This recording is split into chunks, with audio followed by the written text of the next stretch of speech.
Yes? Yeah. Yeah. Okay, we're getting close. Well, good evening. Welcome to Beth, Israel, the temple on the west side of Cleveland. I'm here so honored to be with my friend, our friend, Rabbi Lettofsky. Good evening. Good evening. We're going to ask a series of questions. Maybe we can learn a little bit more about you, and then maybe we'll talk about Israel and Judaism as well. Okay. So I learned just a short while ago that you are an undergraduate at Brandeis. So we have 2 weeks in a row with people coming to undergraduate school at Brandeis. How does a boy from Cleveland decide to go to Brandeis? Well, it's an interesting story. I was a student at Cleveland Heights High School, and I didn't know really what the college boards were like. I mean, at those days, we didn't prepare for the SATs or anything like that. Somehow I thought the college boards was something where people sat there and asked you questions. I really didn't know. And I did a stupid thing. I took an achievement test in chemistry before I had finished the chemistry course. So there were questions that I couldn't answer. But apparently I did well enough, and I didn't really know. I mean, I knew of famous schools like Yale and Harvard and Dartmouth and Princeton. So I applied to all of these Ivy League schools, and I was fortunate enough to get into Princeton and to Dartmouth. I think I was waitlisted at Harvard, but upon thought, because I didn't make any trips there. In those days, you didn't really go to visit the campus. I heard about Princeton that they had eating clubs or dining clubs. And this was 1959, and Jews were accepted only in one of the dining clubs. And I decided, nah, that's not the place for me.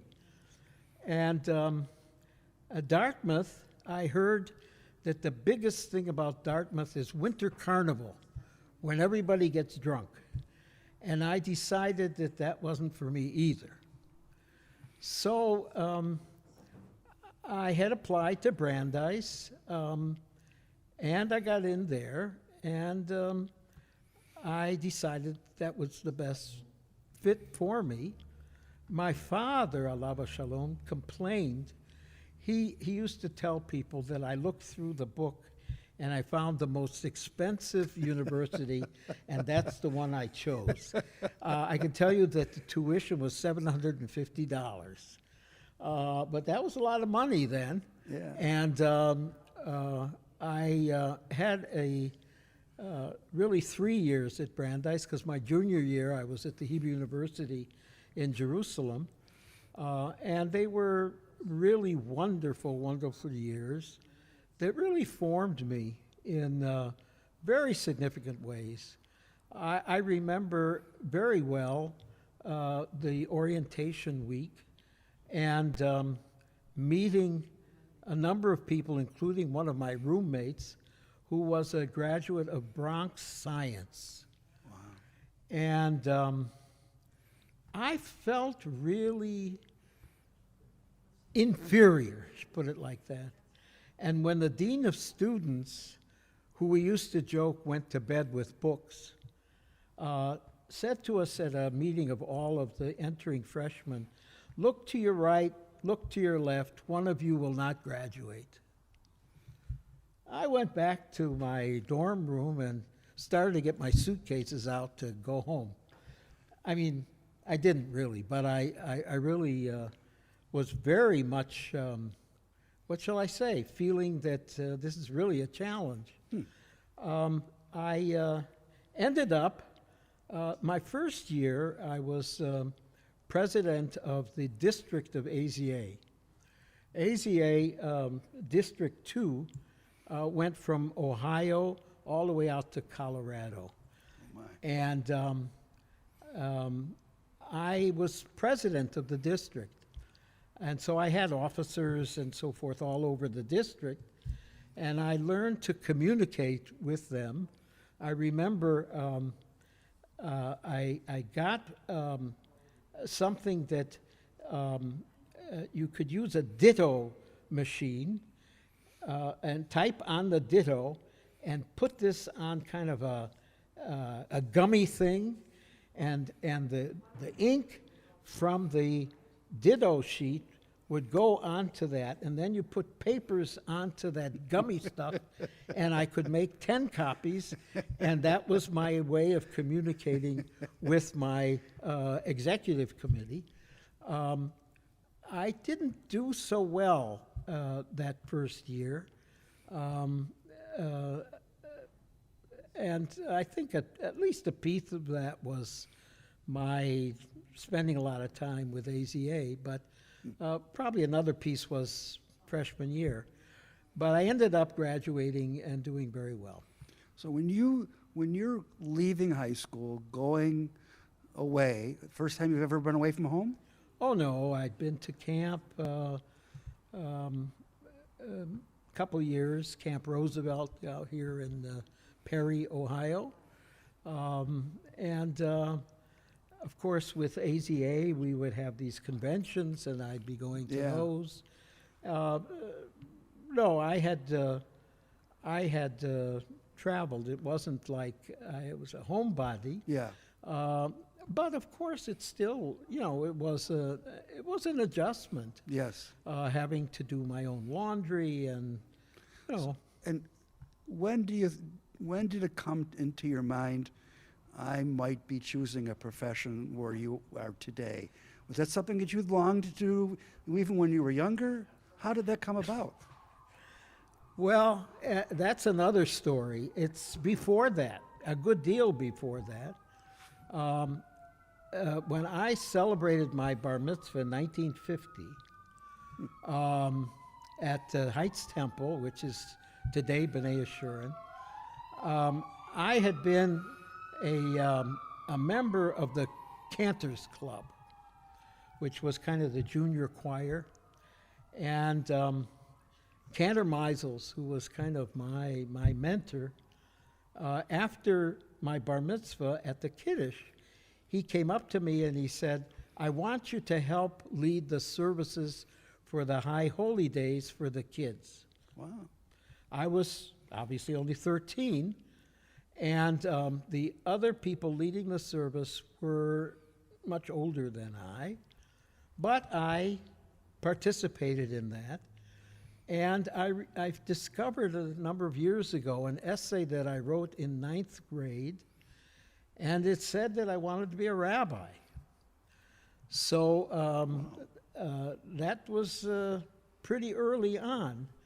I think I was 14 when my education, my Jewish education, was basically at Temple on the Heights. It was Sunday school and Hebrew school twice a week. Mm-hmm. And when I got serious about thinking about the rabbinate, I said to my mother, maybe I ought to study at a place like Cleveland Hebrew Schools, which at the time had classes 4 days a week, plus Sunday, as I think. Anyhow, my mother took me down to 105th Street, where the Cleveland Hebrew Schools was located, and the headmaster tested me, and he opened up the book of Joshua and had me read, which I did quite well, and translate, which I did. So he said, here I am, I think 15, maybe 14 or 15, and he says, well, you can go into the 3rd grade, where they're 8 years old. So I said to him, no, I don't think so. So I started studying privately with a European immigrant by the name of Harry Schuster, who prepared over 100 people for the Reform Rabbinate. Wow. Eventually, HUC in Cincinnati gave him an honorary degree. Wow. He he was a lovely, lovely man, a very patient. He couldn't control a class, and he was a teacher in the Hebrew school at Temple on the Heights. Couldn't control a class, but he knew a lot, and he taught me Hebrew grammar, which is what you had to know to get into HUC.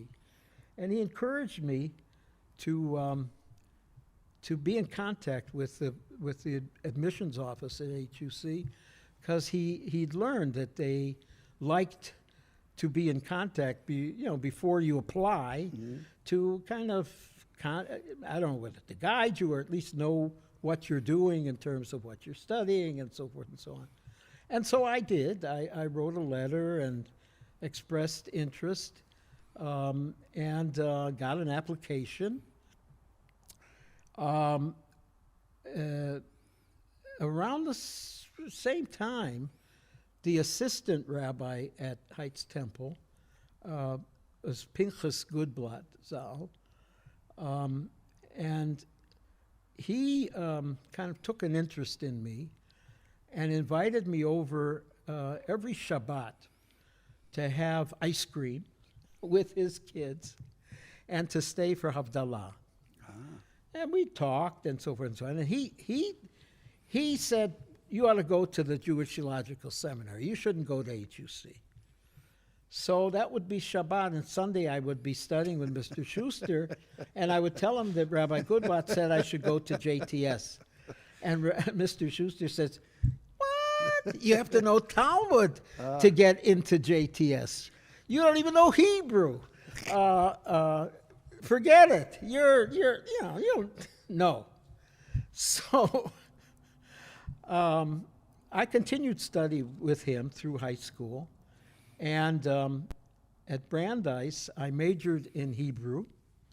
It was called Hebrew Literature. I was maybe the only major in Hebrew Literature. It was part of the Near Eastern and Judaic Studies department, which at that time was really kind of unique in the country. I mean, there was Salo Baron at Columbia, and there was Harry Wolfson at Harvard, but most universities didn't teach any of this stuff.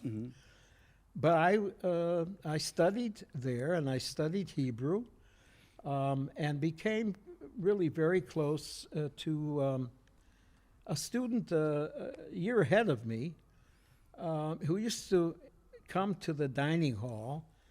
He didn't live on campus. His father was the chairman. I didn't know that at first. Chairman of the Near Eastern Judaic Studies program. His name was Shimon Ravidovich Zal. And my friend whom I met there, and we became, he would come by during meals just to socialize. And since he didn't have a meal contract, if we had something extra, he would happily take it off our plate, sometimes even not so happily, but or that is, we weren't so happy. And his name was Ben Ravit. His father had Hebraized or originalized the name, and took me, I don't know how many weeks to realize that he was the son of this great figure who was a bit scary. I mean, he was, again, an immigrant, but Mr. Schuster told me, at Brandeis, you'll learn from Shlomo Marinov, who was the Hebrew teacher. You'll learn enough Hebrew so you can study with Shimon Ravidovich.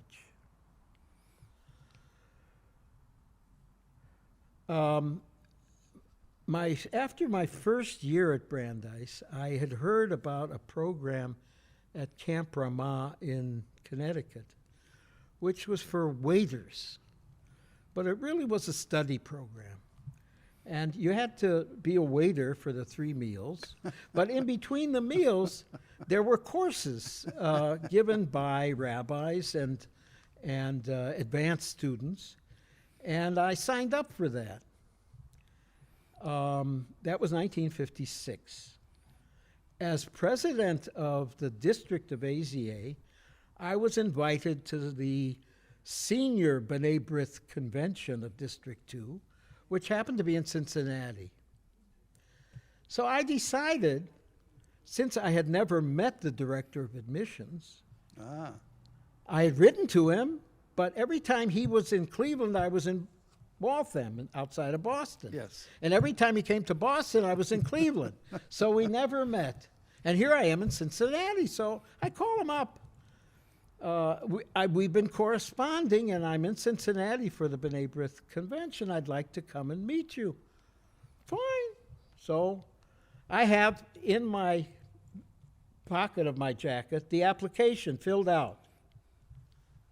I go to see him, and he says, "What can I do for you?"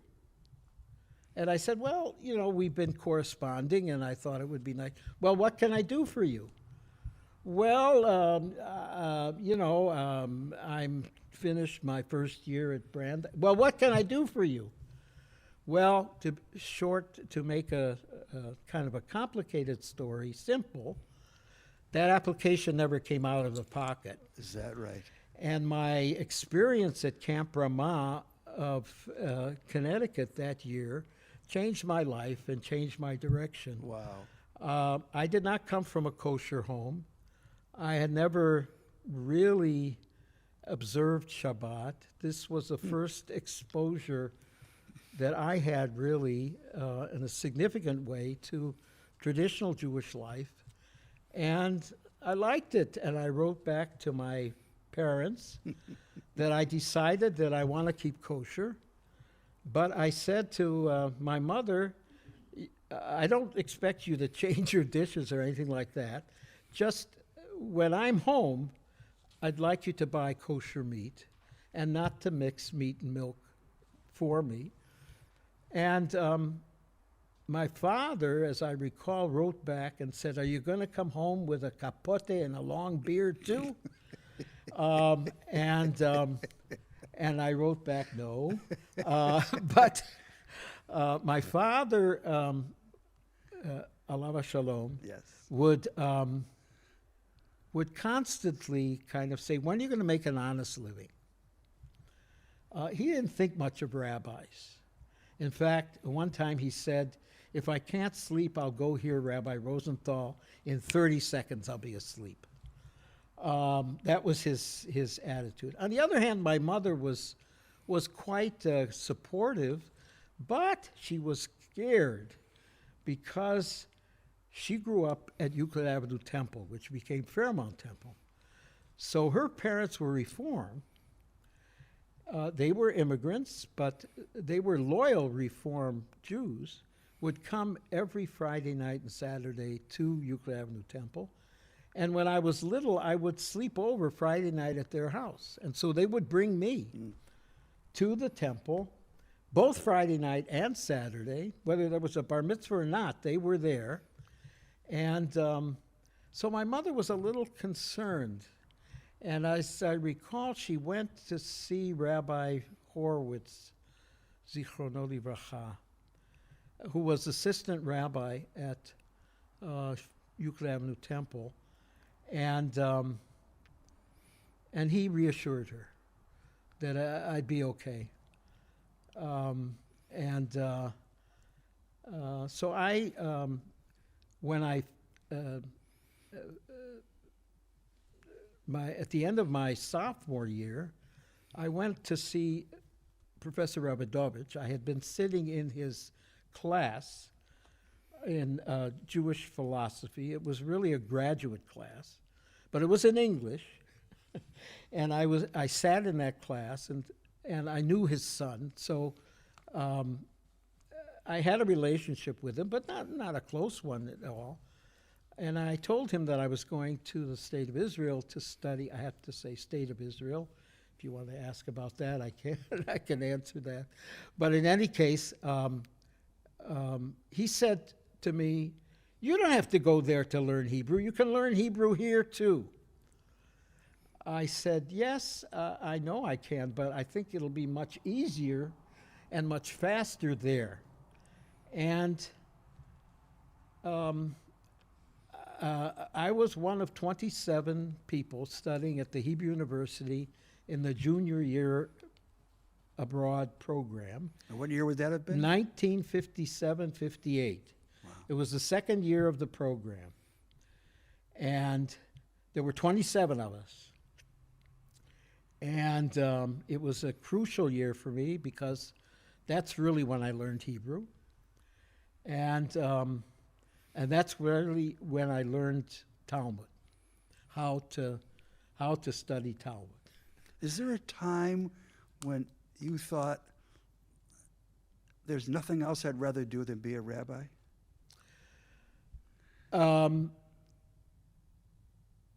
The big question for me was whether I wanted to teach at a university or I wanted to be in Hillel. I decided early on, I think it was that year, that junior year, that I didn't want to be a congregational rabbi. But I couldn't decide whether I wanted to teach. I do recall that during that year, I didn't have very many relatives living in Israel at the time, but a cousin of my mother's, who became my father's third wife after my own mother died. They were first cousins, and they looked very much alike. They were very different people, but they looked very much alike. She was living there because her husband, her first husband, was the founding librarian of the Weizmann Institute. Oh, my gosh. And I went to visit them a couple times in Rehovot, near Tel Aviv. Mm-hmm.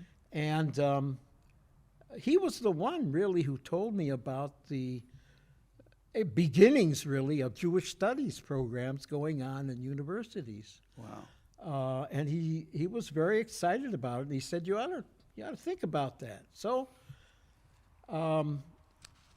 it was in my mind, Okay. but I wasn't sure. And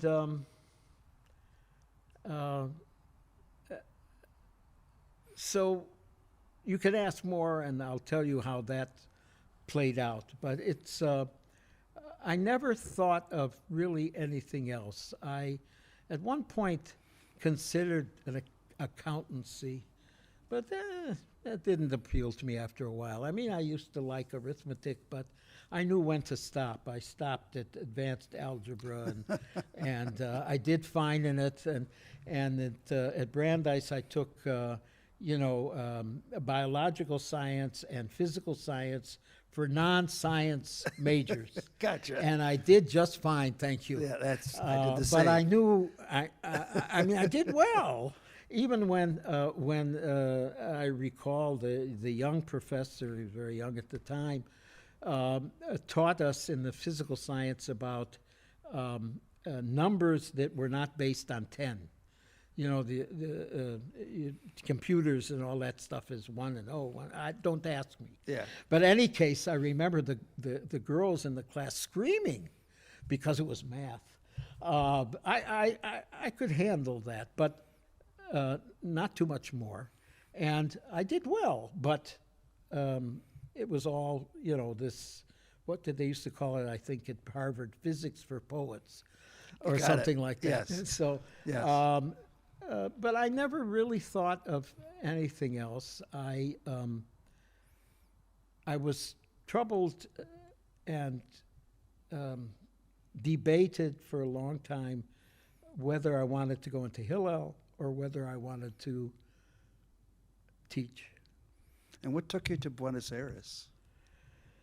Well, when I entered the seminary, it was 1959, and as part of the entrance, you had to sign a letter that said, if I am ordained and I am needed as a chaplain for the Jewish Welfare Board, which supplies Jewish chaplains to the armed services, that I would volunteer. Wow. I had a 4D exemption. 4D meant I was a divinity student. So the Army wasn't interested in me. Of course, this is Vietnam time. And so when I was ordained in 1963, the policy at the time was, if you wanted to continue your studies, you had to be teaching at an institution, at least high school or above. Otherwise, no, you had to go into the Army. This was a rule of the Rabbinical Assembly, the conservative rabbis. At the seminary, there was one professor with whom I really had a wonderful relationship, and that was Gerson Cohen, Alava Shalom. Gerson later became the chancellor, but at that time he was teaching at Columbia, but also at the seminary. And he took an interest in me. And he had visions of me as a scholar. And so he arranged for me to get position teaching high school. I applied at Harvard and Yale, got into both, but I preferred Yale because of the approach. Yale was more traditional and Harvard was more linguistically advanced. And my predilections were more in the traditional vein. And so I was accepted and went to Yale upon my graduation. However, Yale gave me a fellowship on condition I don't teach. So I went to Gerson Cohen and I said, now what are we going to do? He said, don't worry. We'll delay your teaching for a year. You can study for a year, without having to teach. And okay, I don't ask questions. The next year, Jean and I got married in August, and we moved. I was already in New Haven, moved to a two-family, and I'm teaching. But I'm teaching in New York. I'm studying a full load of 4 Semitic languages: Ugaritic, Akkadian, Arabic, and Syriac, which is Christian Aramaic. Wow. And I'm teaching. It goes like this. Sunday morning, I had to get up at 7:30. I had to leave the house at 7:30 to get to the seminary in Manhattan from New Haven at 9 o'clock, and I taught 3 different Talmud classes. Wow. 3 different tractates, none of which I had studied. Rabbi Lettofsky was laughing at you. After teaching, I would go down the street, pick up a New York Times, and drive home. Jean was teaching in a Sunday school in New Haven, so she'd be home, prepared lunch, we'd have lunch, we'd take the newspaper to bed, we'd read a little bit of newspaper, and we'd fall asleep. About 6 o'clock, we got up, put on our pajamas. Okay. This was, of course, before Sharon was born. Monday night, I had to prepare to teach Tuesday night, because Tuesday, after my class, I had to drive to White Plains, which wasn't quite as far as Manhattan, but it's an hour away. And I taught between 6 and 8, 2 classes. One on the first book of Maimonides' Mishneh Torah, which is known as Hilchot Yesodei Torah. It's his philosophical introduction to Judaism. I had never studied it before. And a course in Jewish history. Tuesday after my classes, I would hop in the car, drive to White Plains, teach. Jean would be studying that first year at Columbia. She was still enrolled and was studying a German class. So after my class, I would drive to the train station in White Plains. She would take the train from Manhattan to White Plains. I'd pick her up. We'd chat for a while in the car and stop on the way home at a very nice cafeteria right off the Merritt Parkway. And we'd have something to eat and relax a little bit and drive home. By the time we got home and in bed, it was midnight. That was Tuesday night. Wednesday night, we were exhausted, of course, because, okay. Thursday, she would travel again to New York for this German class. I would take the laundry to the laundromat with 3 Talmud volumes, and while the laundry was drying, I would prepare my 3 Talmud classes. Friday night was Shabbat. Yes. Saturday night we had to go to bed early because I had to get up early Yes. because I had to leave at 7:30. So I applied then for a federal foreign language fellowship. And I was lucky enough to get it. I was studying Arabic, which was one of the languages. Well, they didn't care. I mean, it was Yale. I was studying medieval Arabic, not spoken modern Arabic, Yeah. but it was Arabic. Okay, so I got the fellowship. Condition, no teaching. It's April. I go into the director of the high school and I say, hey, I can't teach for you next year. Oh, but we're counting on you. I said, yeah, I know. That's why I'm telling you in April, so you can get somebody else to teach by September. Well, you better go up and talk to the head man. I won't mention his name. Up there on the 6th floor. So I go up to the 6th floor and talk to the head man. And he says, what's this I hear that you're not going to teach for us next year? I said, yes, that's true. I got a fellowship. And I'm not allowed to teach. We'll pay your wife. I said, we're dealing here with the FBI. I said, I don't think so. Well, then you're going to Vietnam. I said, well, a chaplaincy, it's not so bad. I don't have to fight. Go down the hall and talk to the head of the rabbinical assembly. So I go down the hall and talk to the head of the rabbinical assembly. And he says to me, you're not going to Vietnam. You'll have a hardship pulpit. You can either go to Israel, to the state of Israel, to work in a orphanage, basically a children's home, as a chaplain, or they really need you in Buenos Aires at the seminario. So I didn't know Spanish, but Jean did. She studied Spanish in high school and did very well. So when I came home that day, I said, how would you like to go to Argentina for 2 years? And she said, that sounds great. And so we spent 2 years in a hardship pulpit with a live-in maid, and we had connections through the treasurer of the seminario and got tickets to the opera every other week. And we went to the Cologne, which is this gorgeous opera house, and heard world-renowned singers who would come, and we basically every 2 weeks or so would get to the opera.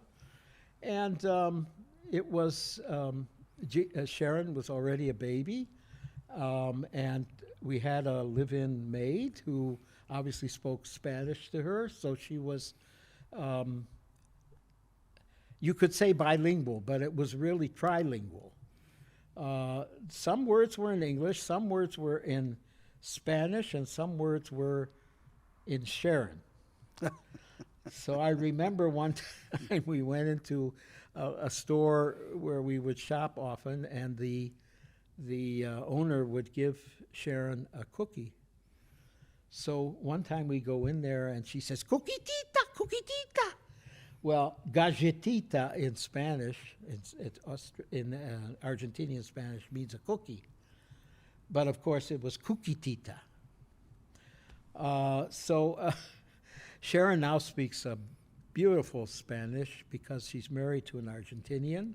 My gosh. His parents made Aliyah, but they communicate in Spanish. So she and our 2 Israeli grandchildren are all trilingual, English, Hebrew, and Spanish. So let's try to cover some other issues in the half hour or so we Sure. have left. It wouldn't be Judaism if we didn't talk about 2 subjects, Okay. the state of Israel and anti-Semitism. Let's talk about anti-Semitism. Do you remember facing it before you went to college, those years? No. I went, as I said, to Cleveland Heights High School. It was very Jewish at the time. When I was little in elementary school, we lived in Cleveland Heights, but in an area that wasn't Jewish. And I think I was the only Jew in the whole school when I was there. I think my sister, who's 4 years older, had a Jewish friend, I believe in her grade. But if there were any other Jews, I don't think there were any other Jews in the school. Noble Road School it still exists, obviously, just behind where the Center Mayfield Theater was. And I would walk to school there. And sixth grade, I said to my mother, could we move to a place where there are more Jews? I don't want to go to junior high school where there are no other Jewish kids. I feel kind of left out. Huh. I just kind of sensed that there were parties going on that I wasn't invited to. I don't know. In any case, we moved to University Heights. The irony in this is that Roosevelt Junior High School, where I went to junior high, was overloaded, and they needed another junior high school in Cleveland Heights University Heights system. And so they were building Byron. And so everybody in my neighborhood who was a half year younger than I were bused to the junior high that I would have gone to had we stayed Oh, my gosh. there. It then became quite Jewish for a while. So it was funny. My next door neighbors, with a little younger than I, they bused to Monticello.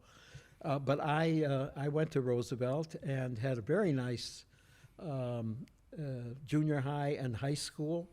Very much a lot of Jews. There were, obviously, it was a mixed school, but I think there was one black in the whole school and one Chinese fellow. Very different from today. So what can you distinctly remember where you realized that anti-Semitism wasn't just something you heard about, but something that you felt? Do you remember that? I remember as a high school student learning about a fellow by the name of Gerald L.K. Smith, who was a virulent anti-Semite. And I got on his mailing list with a fake name. And I would get the crap that he would send out, Wow. more or less monthly. I believe I already knew about a Father Coughlin in Detroit who would be on the radio every Sunday, I believe. When I was at Brandeis, I knew of a group, a Catholic, I believe, spoke on the Boston Commons, again, very anti-Semitic. However, I don't recall any time anything personal. And I used to say, jokingly, that Jews spend too much money on fighting anti-Semitism. One year when I was the Hillel director and Armin Budish was our president, I had to write a letter that he would sign that was a fundraising letter. And so I wrote a beautiful letter, I thought, about Jewish identity and support Jewish life and teaching and so forth and so on. A very positive, uplifting. And he says, he looked at the letter and he says, "Don't we have any anti-Semitism to write about? Didn't somebody speak at Oberlin? What was his name?" I said, "Kwame Ture." "Yeah, write about that. Write about that. You'll make money." So I had to write about, I'm sure people remember that, and a bunch of students, when he started haranguing the Jews, or Israel, I don't remember what, got up and stood and turned their back to him, and there was a real strong student sense of, no, we're not going to take this. This is crap. Yeah. Well, Armand, of course, was right. You know, that year, the money came flowing in. So I used to joke, let's close down the ADL and the AJC, and then there was another AJC and the Wiesenthal Center and all the other organizations that are fighting anti-Semitism. That I get letters from World Jewish Congress. I get letters more or less every week to fight anti-Semitism. And I used to say, take all that money, close them down, take all that money and put it into Jewish education. That's what we should be doing. We should build up Jews. Let the anti-Semites come out of the woodwork. They'll force Jews to be Jewish, and we'll build them up with Jewish education. That was a joke, of course. I don't say that anymore. I think the last 5 years have been, for me, and I don't think I'm alone, but a real sad, somewhat frightening wake-up call. Pittsburgh. Pittsburgh Yeah. is just a terrible thing. Right. I mean, Yeah. the fact, and it's worse in Europe. You know, Yeah, we used Paris. I remember a number of trips to Europe and going to synagogue on Shabbat morning, and there were always guards there, usually Israelis. And you had to show your passport and answer some questions. Of course, I would always talk Hebrew to them, so it was easy to get in.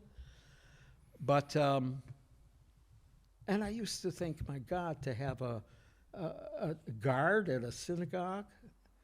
And of course, we started in Cleveland to have that before Pittsburgh. Yes. And no, it's a terrible, terrible thing, and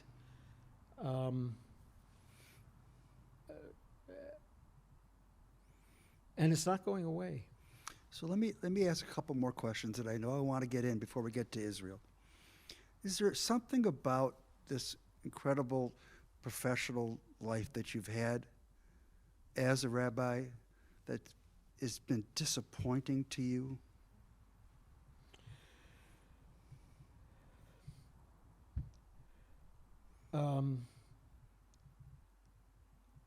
I would say I've been lucky in that I feel fulfilled in that there have been significant number of Jews by choice whom I helped bring into the Jewish people, and among them some rabbis, Jewish educators.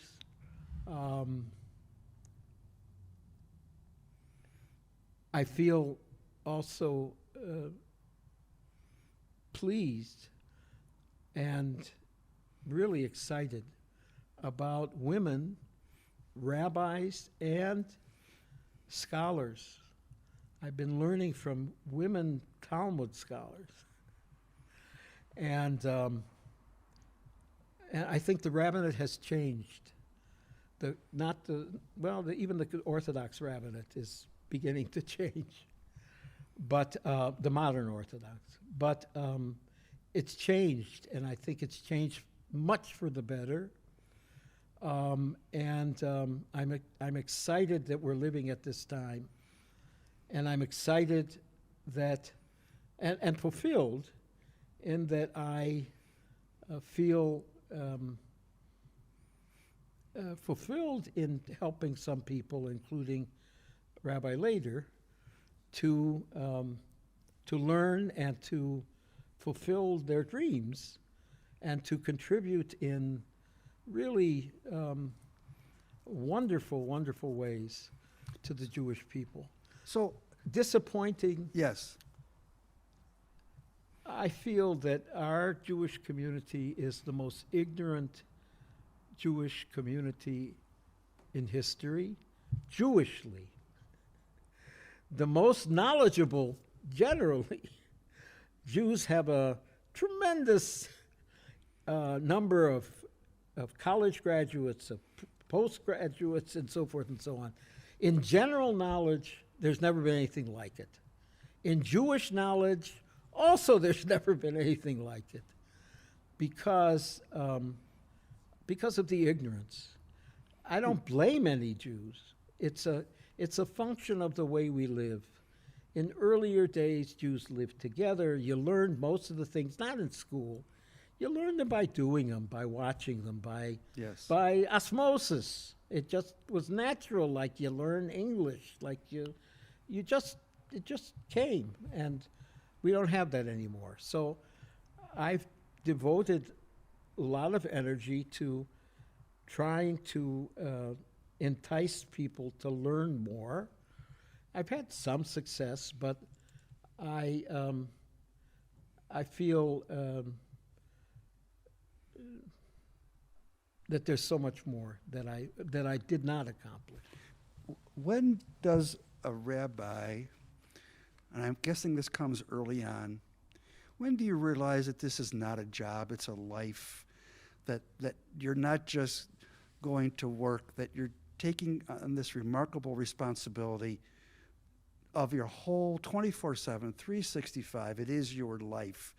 Does that hit you at one step, or did you always kind of know that might be the way you were going to be? Because certainly you're known for that. Every rabbi I ever met, it's your lifelong, it isn't a job, it's what you do. It's who you are. It's who you are. Yes. Does that come naturally in the progression, or is it something you have to pick up?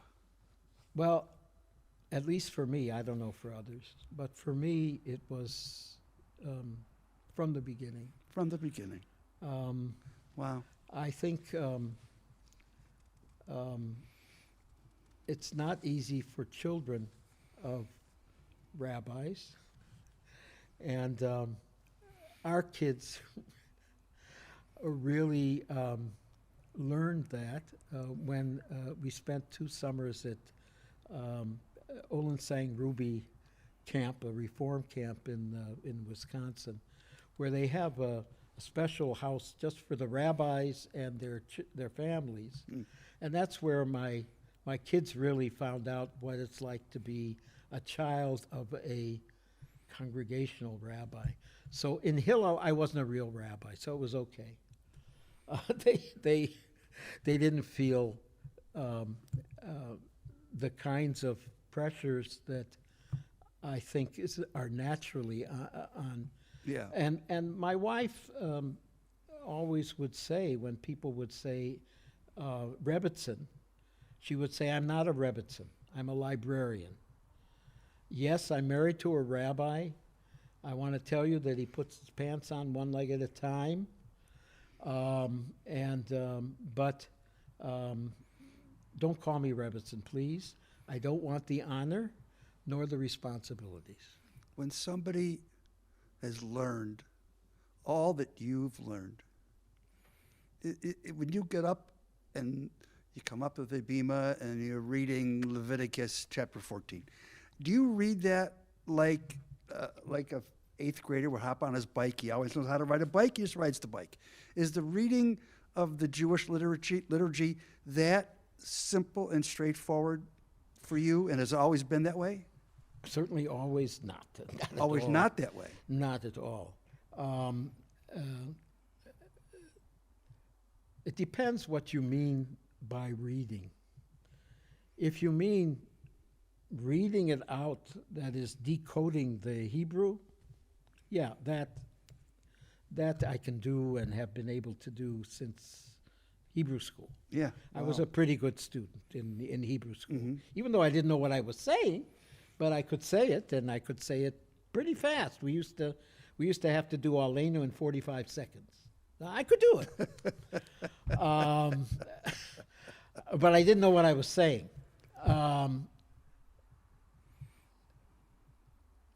But that's not very interesting. It's much more. It's much deeper, and it's much more like an onion. The outside of the onion, yeah, I can do that. But go inside. No, that's always a challenge and always enlightening and always fulfilling. And that's the heart of it all, isn't it? That's what it's all about. That's the heart of it. Yeah, that's what it's Yeah. all about. And Yeah. I'm privileged now at B'nai Yeshurun, and they have every week something called Starbucks and Torah, where from 9 to 9:45 in the Shabbat morning, a group of about 20, 30, 40 people now on Zoom who study the weekly portion. And I take my turn once every 2 months or so.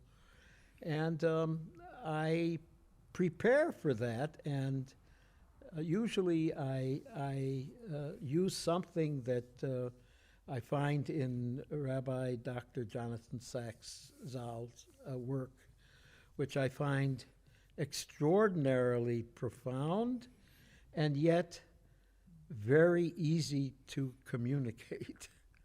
I don't always agree with him, but I use his stuff to kind of make it my own and either build on it or build against it. But he's always, for me, very stimulating, and it gives me the base to really teach things that I think are very, very important. You love to teach, don't you? I do. I do love Yeah. to teach. You still do. I still do, always did. Yeah. What I didn't love so much when I was younger was the research, so I never finished my PhD. And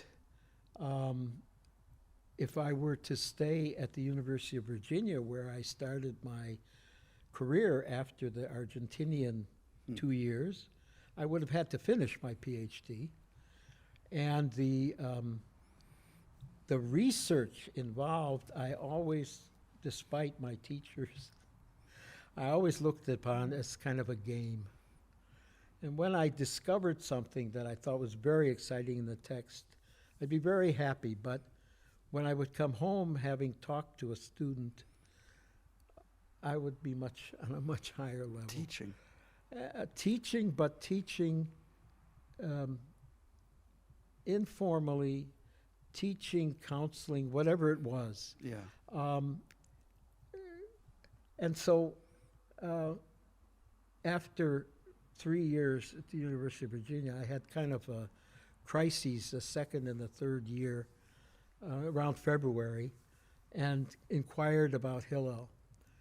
And finally, my third year, I went into Hillel at the University of Wisconsin, but the University of Virginia called me. The Religious Studies Department called me because they were only giving me a year's leave. They wanted me to come back, even though I hadn't finished my PhD. But they wanted me back. And when I got the call about January or so, I said to my colleague, look, I'm just learning the business. I'm not deciding to go back. Yeah.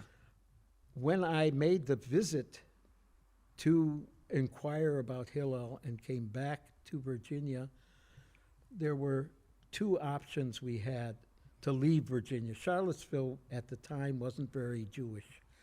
And the Hillel director, who was the only rabbi there, was really not very good. And I decided that if the kids were going to grow up there, I either had to leave or I had to kind of go against the Hillel rabbi, and it wouldn't be nice. Yeah. And so there were two options. I was offered a position at the University of Buffalo, SUNY of Buffalo, Where to I'm start from. a Jewish studies program, That's where I'm from, yeah. and or to go into Hillel. And it was before Passover, and I made a commitment that I would decide before Passover. Came back to Gene and reported on my trip to Buffalo and to Chicago and Madison, and visited my dear friend Jimmy Diamond, Alav Shalom, at Indiana, to see a different Hillel.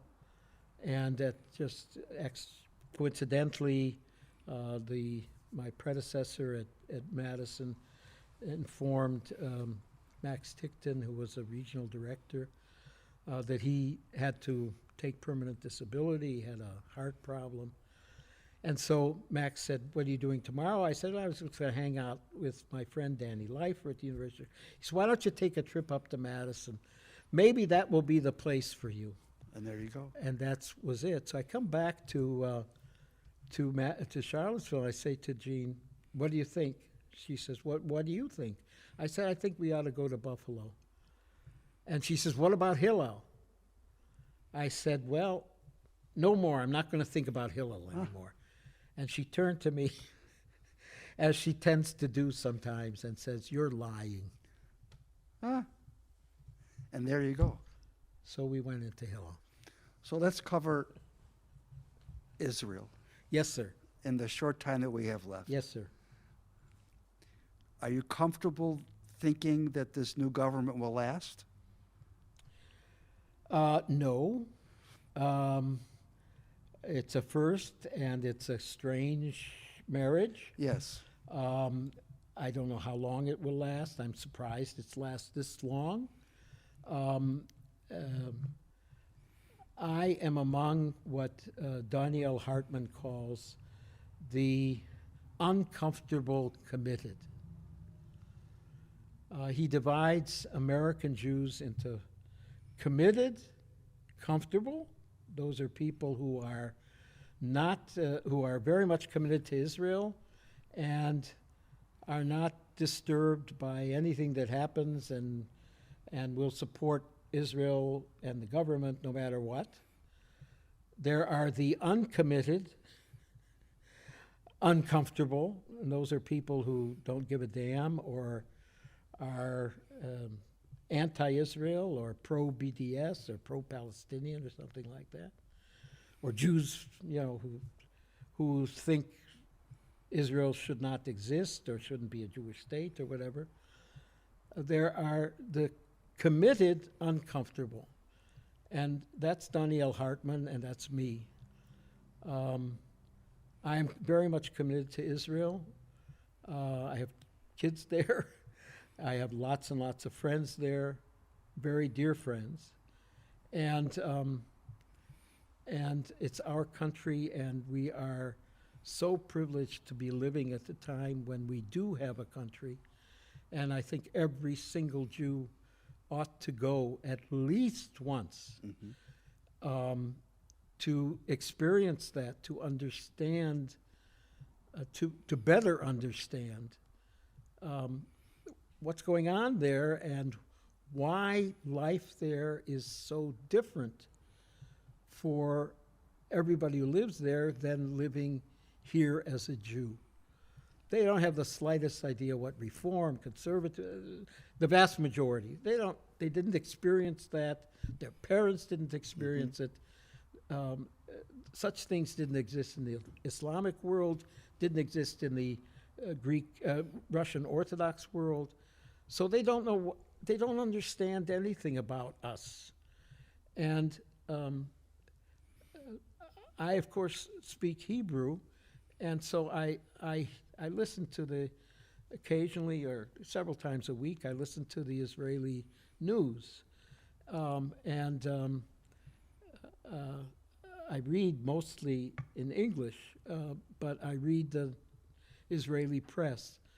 And I feel very much attached, but I'm uncomfortable in that my own feeling is that Israel is sitting on a volcano, and the issue of the Palestinians needs at least a shrinking, as Micha Goodman has proposed, to lift up the Palestinians and to help them gain a higher standard of living and a greater sense of equality. The Declaration of Independence of Israel needs to be fulfilled. Israel needs to be a Jewish but also a democratic state. So if from 1 to 10, 10 being absolutely positively going to happen, to 1 being never going to happen. While your grandchildren are living, are we going to have peace? Which is, next 40, 50 years? I'm still hopeful. I give more money for the organizations that promote that than I do to organizations that don't promote it. I'm hopeful. I can't predict it. It doesn't look like it, but there are good things happening. The problem is we don't know enough about them here. And we should hear more about them. So in the few minutes we have left, some simple questions. Oh, good. I remember talking to you a couple of years ago, more than a couple of years ago, your favorite baseball player in Cleveland Indians. You remember what you told me? No. Rosen. Al Rosen, Yeah, the I pitcher. was going to say. Yeah. He was a third baseman. Third baseman. Yeah. Is there a parsha that just always is the best one for you? Just the one you get so excited it's coming up? Or are they all just... Well, it's amazing how much, if you go into it, how much there is in every single one. But Yeah. my bar mitzvah parsha is still very special for me. Wow. Because of the pandemic, I wasn't able to celebrate on my 83rd birthday my second bar mitzvah. But as it happens, our late son also, his third bar mitzvah was that parasha. Oh my gosh. So it's special for me. His birthday was in February, but we did an extra bar mitzvah for him here. The first one was in Israel, in Jerusalem, and the second also in Jerusalem, but the third was here. And so,